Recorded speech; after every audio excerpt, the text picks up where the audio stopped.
Okay, you know what? Let's go ahead and get started. Um, Small group, but that is okay. I realize we did not send out an email reminder this morning, so we'll have to make sure that we get those scheduled for next time. All right, Sarah, if you okay. Looks like you are recording, so that's good. Yes. Okay, well, okay, sounds good. Welcome to the December 2025 Lunch and Learn for the Midwest Grape and Wine Industry Institute. Today's topic, we're going to cover what probably seems like a big topic, and it is, although I will say I think there's recurring themes or recurring steps that should be taken. And once you kind of get your head around dissolved oxygen and kind of make it part of your cellar routine, measuring dissolved oxygen, I think it's fairly straightforward to get under control. So let's jump in and see what we've got. So, why dissolved oxygen matters. And we're going to talk about dissolved oxygen. I'll give you some definitions here in a second. Um, but dissolved oxygen is what we're really worried about. Because that's the free and available oxygen that can react with stuff in our wine. So we worry about it in terms of quality and flavor. Um, we do see that small increases in DO, so I'm going to say DO a lot today, dissolved oxygen, can lead to aroma loss. You lose some of your fruity, delicate aromas. DO will increase oxidative aromas. Oxidation happens um, not primarily, but one of the ways it can happen is with oxygen reactions. Bound oxygen, which is not dissolved oxygen, it's bound up. Think of it like bound sulfur dioxide. If there's a lot of that in or present, you it can get a reductive rebound. So when a wine swings back and forth between redox potential and it's lacking oxygen. So if you swing your wine and try and get rid of all your dissolved oxygen at one time, you might find that a lot of that bound oxygen becomes available. So you have to be um, careful about the big shifts and trying to keep dissolved oxygen under control, not necessarily trying to completely eliminate it. Color preservation, we do see that dissolved oxygen will lead to more brick color or more brown color, amber color in our white wines or brick color in our red wines. SO2 management. Oxygen will consume your free SO2. SO2 is an antioxidant, and that's why we use it. We don't want that free SO2 to get eaten up. We want it in there in case of spikes that are unintentional, but we don't want to deliberately have that free SO2 eaten up by dissolved oxygen. Microbial risk, the more available oxygen, the more of chance of having spoilage microorganisms that are able to grow and thrive in your wine. And then bottling line sensitivity. At bottling is our largest pickup of DO. And so we want to do prevention of picking up dissolved oxygen beforehand so that you're always going to pick up DO at the bottling line and at the bottling stage. And then there's nothing you can do about it. So we want to control from that point or before that point so that we can ensure longevity of our wines in bottle. Okay, so what is dissolved oxygen? So it's the oxygen gas, um, and it's not bubbles or anything like that. It's fully dissolved in the wine. So it's physically dissolved in the wine. Usually you might hear it talked about in ppm. I prefer to talk about things in milligrams per liter just because that's a little bit more of a scientific terminology. But ppm, parts per million, is the exact same as milligrams per liter in this situation. So oxygen in wine. There's a couple different kinds. We've got our dissolved oxygen, and that is the oxygen that's in solution and available for reaction. Okay, it's like free SO2. Dissolved oxygen is free O2. There's headspace oxygen when we're in talking about wine. Well, it could be in tanks or barrels or bottles, but that's the space, the oxygen that's in the space above the wine. So if it's just air, 20% of that is oxygen. Total package oxygen, so TPO, is the entire package, total package oxygen. So it's the headspace plus the dissolved oxygen. This is what you might measure after you've put things in bottle, and and other things to just note on this diagram here. Oh, you can't see my pen. I always forget that. Um, the OI is the oxygen ingress of your closure. So if you're using corks, there's going to be some oxygen that gets in. If you're using synthetic corks, probably a little bit more. And if you're using screw cap, not much. But you do have a lot more headspace. All of this is open under a screw cap. So something to consider there. Temperature effect. Colder wines dissolve more oxygen. So I know we say we want to store our wines cold when we're not, working on them in the cellar. We don't want to lose our aromas and things like that. But just know if you're going to rack your wine or move your wine, filter it cold, you are going to pick up oxygen. That is so doing things in a cool cellar, but maybe bringing your wines up to temperature of the cellar before moving them is a good idea. Here's a little chart. It's going to come back again on a couple other slides, but this is what we're aiming for. If we have a DO meter, freshly fermented, we're not really too worried about DO, but it's low. After racking, you can pick up some oxygen. Before bottling, ideally, you want to see below zero point 0.6. That's what you should be shooting for. And then after bottling, you would measure total package oxygen, and that's you want to try and get that to under 1.0. These are your target values. Okay, so where does oxygen enter wine? So I've got a couple of time points here, and I will talk about a couple of these in a little more detail. So vineyard and harvest, you can't, you're gonna have anytime you are splashing or disturbing or crushing or doing some sort of mechanical movement of your wine or your juice, you are picking up oxygen. Okay. Especially too, if it's just air that you're allowing it to kind of be sloshing around in. So vineyard and harvest, crush, pressing, and juice handling, you're going to pick up a little bit in all of these. Fermentation and early cellar work when you're racking off of yeast. Transfers, racking, and pumping. There's green stars mean that those are major time points of DO pickup that you want to pay attention to. Filtration, finding filtration in additions, but filtration especially. Tank and barrel storage, which maybe there should be a star there. There can be some issues with barrels. Pre-bottling preparation, and then the bottling line.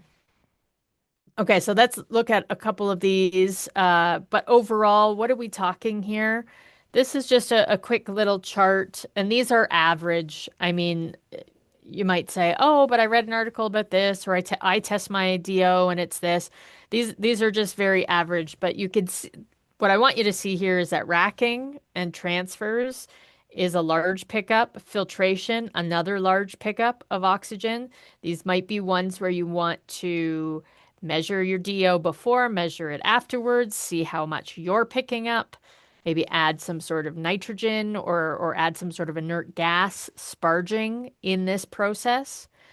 Finding in additions, whenever you're adding something in and stirring, you can bring in some more oxygen.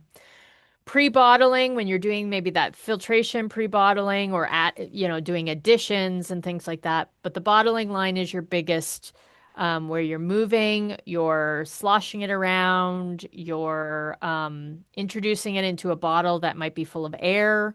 So the bottling line is going to be your largest source of picking up DO, which means we need to prevent um, DO pickup ahead of time. Okay, so why do we want to measure dissolved oxygen? We want to identify where oxygen's being picked up in our cellar. Okay, and we also want to pick up faults that we might be sensing to do something about it. Ways that you can do this, what we recommend is that most wineries should have an optical DO meter. Kind of look like a pH probe.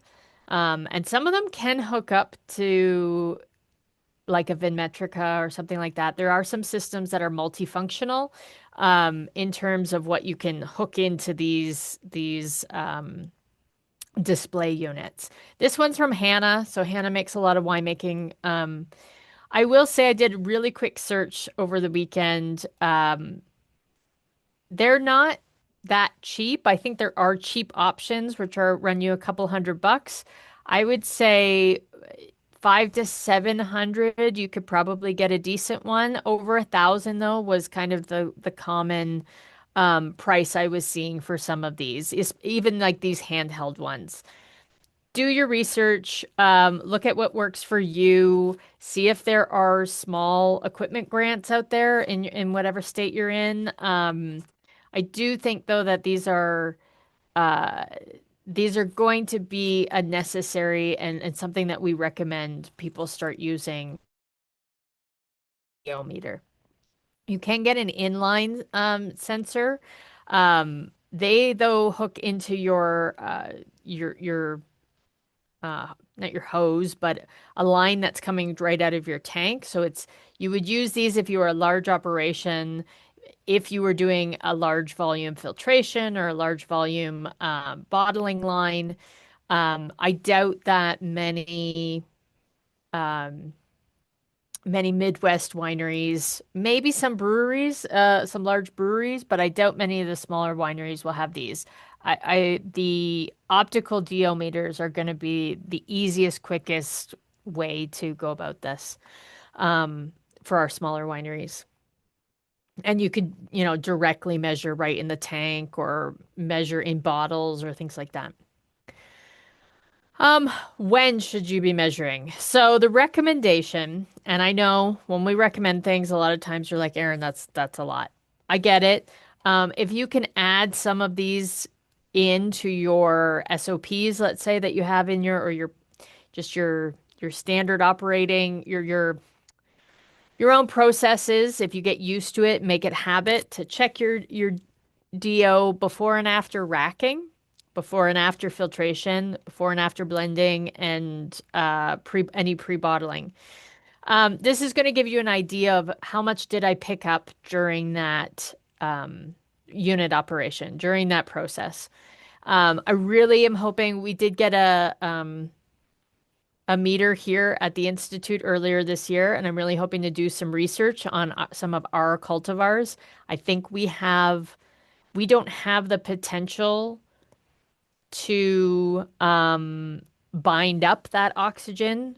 We don't have much phenolics and whatnot. So I think that we are probably picking up a lot of oxygen, and it's staying as dissolved oxygen and freely available pretty easily with our cultivars. So I really want to do some research on this, and hopefully within the next year, we'll maybe get you some numbers. During bottling, you want to test your dissolved oxygen at the filler bowl and post fill, and after closure a couple of times at least during the run. Make sure things are staying consistent. Best practices for using one of these DO meters, you want to calibrate it, however, usually probably just in the air and make sure it's 20%, but follow instructions, but do calibrate. It's like a pH meter. Calibrate your pH meter regularly. It's important. It's an important measurement. Temperature compensation, make sure you take that into consideration. A lot of these do at least will measure the temperature for you. Make sure if you're taking samples that you flush your sample ports or your hoses before you take your sample. And avoid splashing when you're taking your sample because you'll introduce more oxygen. Okay, so how do we interpret our readings? What does a DO measurement mean? It represent again, somewhat repeating myself here, but it's the oxygen that is free and available to react. So small increases can have meaningful impacts because if you have done a couple of rackings already, and then all of a sudden you see a spike, all of the potential locations for oxygen to be bound are already bound. So anything coming in is going to be free and available to react. And it's going to start reacting with the things that you want to be in your wine and you want them to stay fresh, even your ethanol and your color, your aromas. So you don't want to see even small increases. You want to try and keep it status quo. DO and SO2. So, a general thought here is that 1 milligram per liter of dissolved oxygen will consume, sorry about that, will consume about 4 milligrams per liter of free SO2. You want your free SO2 in there to protect against dissolved oxygen that might come in, yes. But that means when you do a transfer, let's say, or a filtration, a couple days later, you should be checking your SO2 to make sure you didn't throw off the balance there, to make sure that you didn't consume a bunch of free SO2 from any oxygen that got into the wine during that process. So this is another, strong reason to be checking that SO2 regularly, especially after cellar operations. Um, so temperature, cold wine dissolves more oxygen and may show higher DO readings after handling. Um, so be careful with your temperatures and when you're doing your filtrations or rackings or things like that.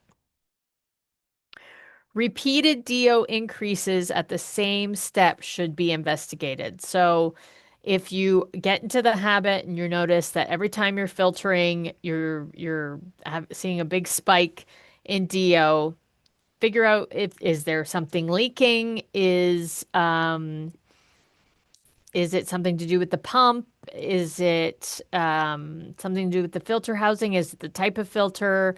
Is there a better way to be doing some of what you're doing? Is there a place you could add a sparging lime to sparge out any of the dissolved oxygen? So DO that remains elevated over time suggests that you have insufficient SO2. SO2 should take care of it. Um, but there's insufficient SO2 or insufficient metal mediated reactions or continuous oxygen ingress. So consider all of those options and see which one you may be having happen to you. Trending DO data. So if you measure dissolved oxygen at several time points, oh, trending data is more informative over time than one-time measurements. I would say I would liken this to, berry maturity. One time point for berry maturity when you're looking at sugar pH and TA um, doesn't tell you about the maturity of the grapes. Okay, it tells you one time point and it tells you about the grapes that you sampled. You need at least three measurements to see is it are the grapes maturing? Are they static? Are they you need multiple measurements. So same with DO. Same with like something like an acetic acid measurement. You want to see is it stable? Is it climbing? Is it what's going on? Is it something that you need to be, take action on? If it's high, check it again the next day. Make sure that it is a truly high reading if it's high. So I don't want to go too much into actual chemistry because it gets oxygen chemistry can get bogged down with other side reactions and whatnot. But I do want to show you a couple little things. So dissolved oxygen doesn't remain free for long. It's very reactive. It's gonna react with something in your wine. It's got multiple free electrons that are just waiting to react with other things.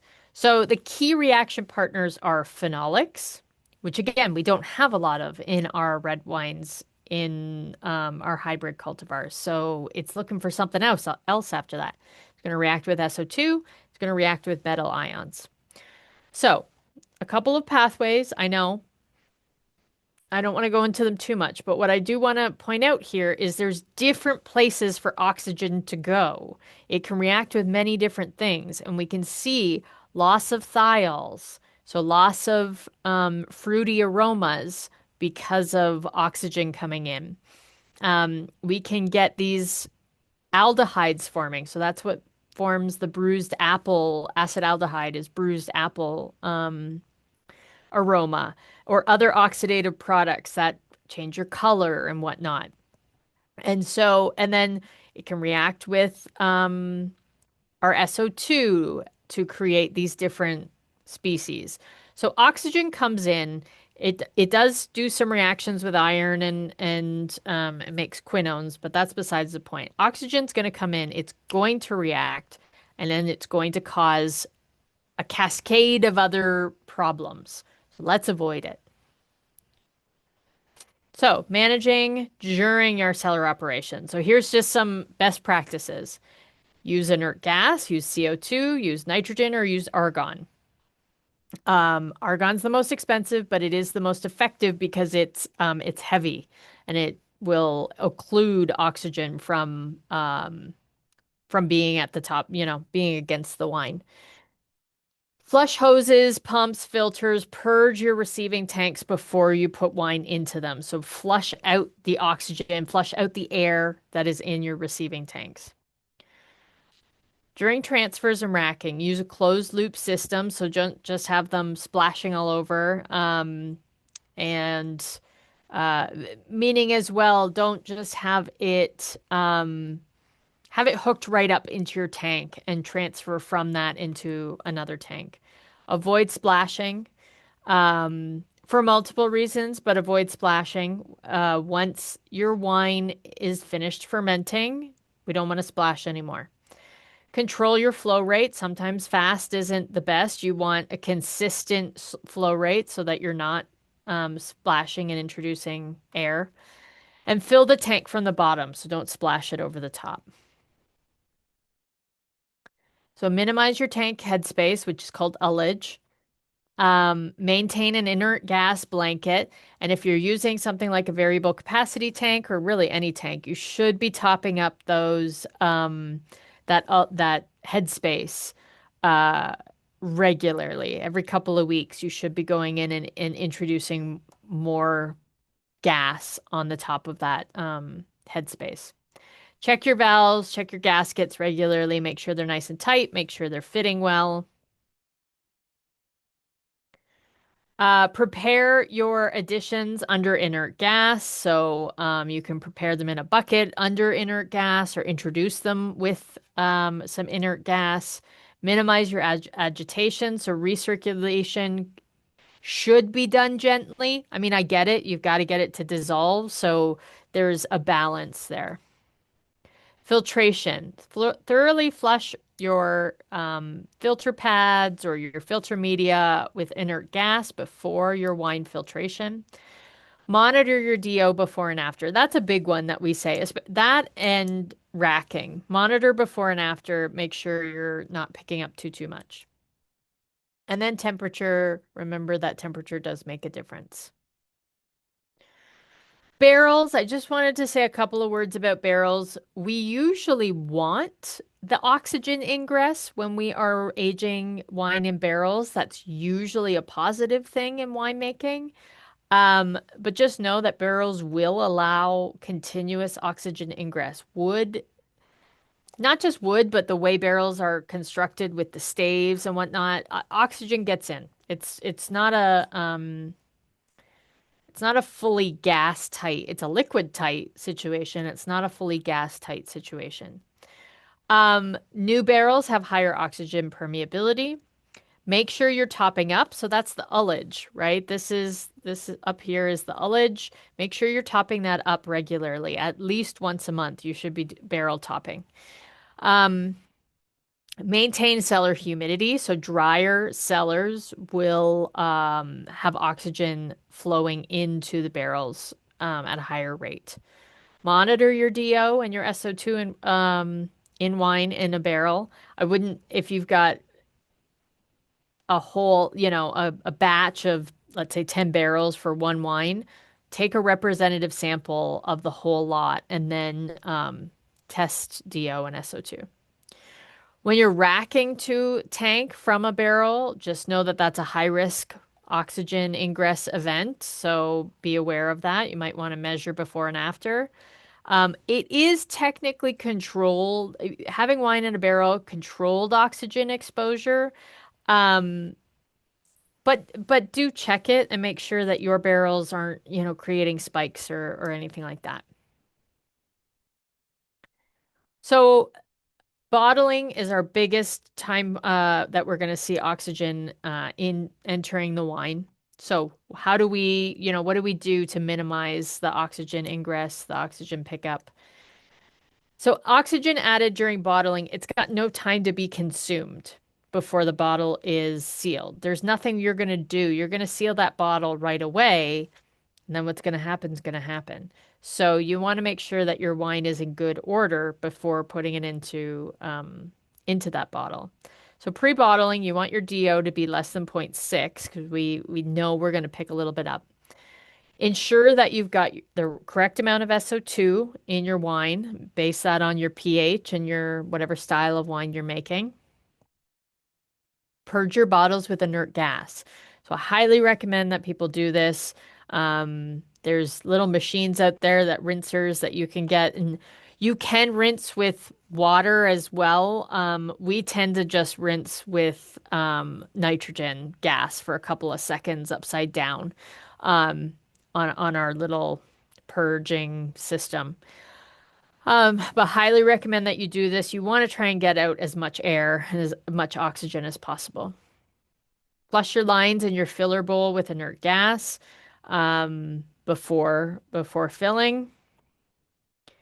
Gently fill to minimize the turbulence and the splashing. Monitor your DO in the tank at the filler bowl and then post fill. Is there any point along there that you are picking up a lot of oxygen for whatever reason? So after bottling, typically what we measure is TPO, total package oxygen, because it's very difficult to separate that headspace from the wine that's in the bottle at that point. And at the essentially it's all one unit at that point. So remember that the TPO is that dissolved oxygen we've been measuring all along, plus that headspace oxygen. So you want to measure TPO in a bottle, in a closed seal bottle. You might want to take a couple of bottles from an early run, a mid run, and the end of bottling, just to see if you got more oxygen pickup during your run. Now, we can run TPO here at the Institute. However, we need to, it has to be either in a screw cap bottle or in a can. Unfortunately, we don't have the adapter for the corks. I'm gonna look at remind myself. We got this machine earlier this year. What it would take to do wine that is under a cork. It's a little more complicated because of the needle that needs to go in and whatnot. So Hang tight if is of interest to you, but we can do total package oxygen for screw cap type bottles. So troubleshooting and remediation. We really, I say this in almost every time we talk about, let's say like SO2, acetic acid, things like that. Prevention is key. Prevention is key in wine faults and wine quality. Um, but there's going to come a time where maybe you need to do some remediation. So what do? Pause. If you get a high DO number, pause and try and think back to, is there a spot where I could see a high amount of oxygen being taken up into the wine? Confirm your measurement. So do a second measurement if you see a high measurement. Make sure that your valves are purged and whatnot when you're taking a sample. Identify the source. What step caused the problem? Uh, there's essentially no remediation you're going to do post bottling. So prevention the next time is key for that. Document all the spikes that you've seen, document all the DO measurements you've taken, as well as your cellar practices and document everything so that, in the future you can look back and see, did I have any issues with this wine or how can I prevent that for the next wine? So, a couple of things you can do if you get a high measurement. Inert gas sparging, so you can reduce your DO by sparging and nitrogen or CO2 or argon. Argon's very expensive to sparge with. I would probably sparge with nitrogen if possible. Avoid oversparging. You don't want to lose your all your aromas, your that you worked really hard on getting into your wine. So avoid oversparging.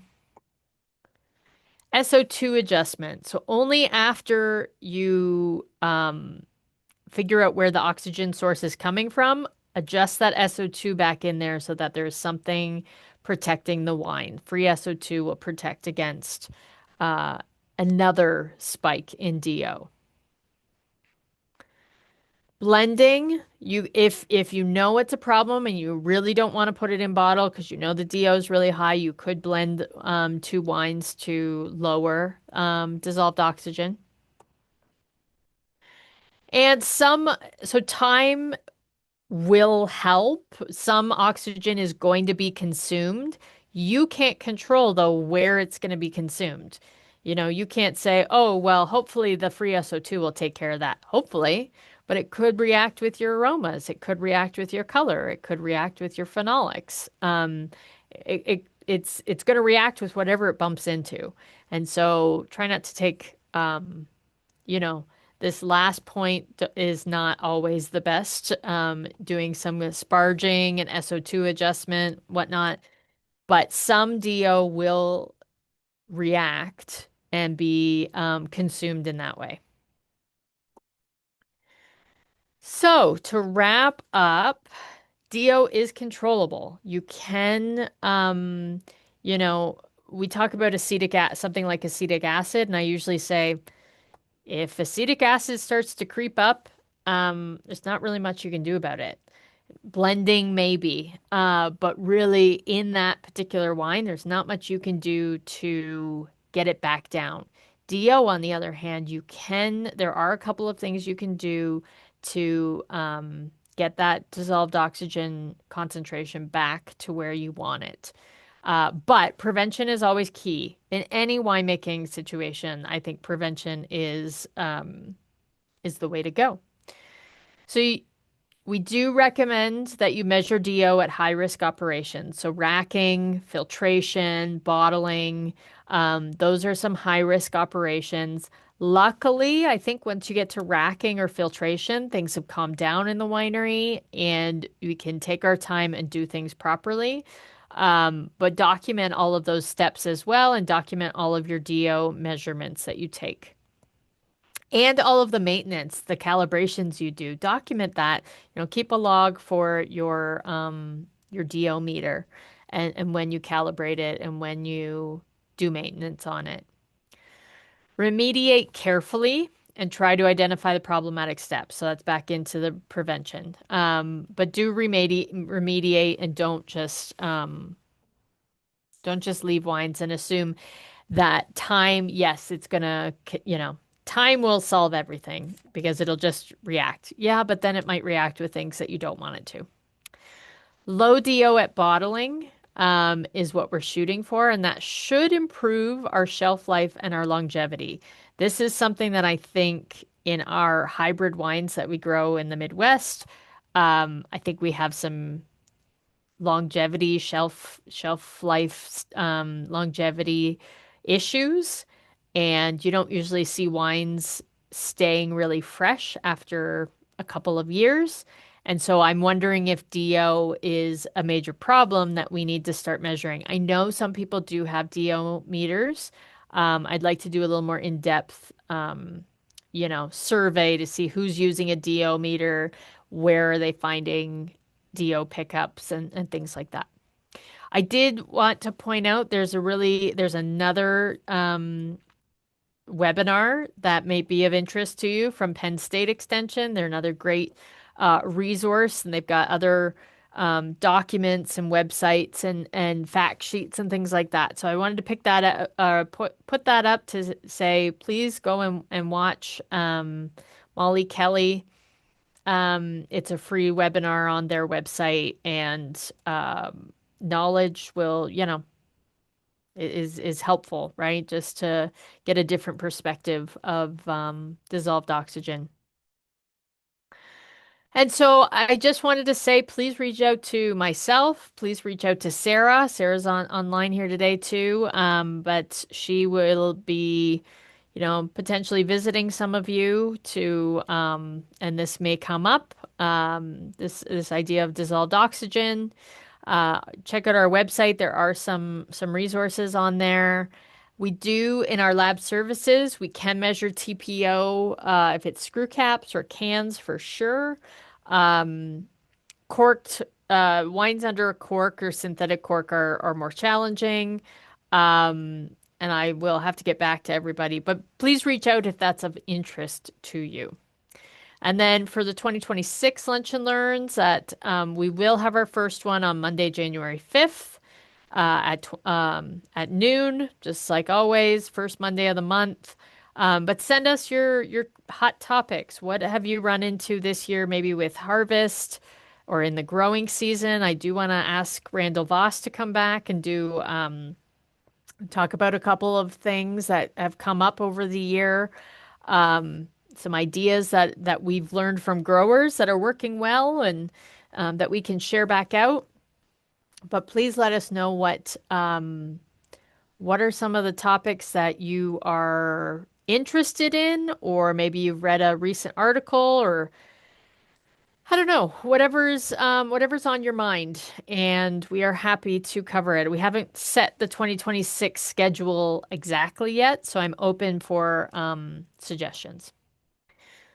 All right, we can get into a bit of a discussion. I know there's just a couple of us, so Richard and Chuck are online, and we can talk a little bit about dissolved oxygen.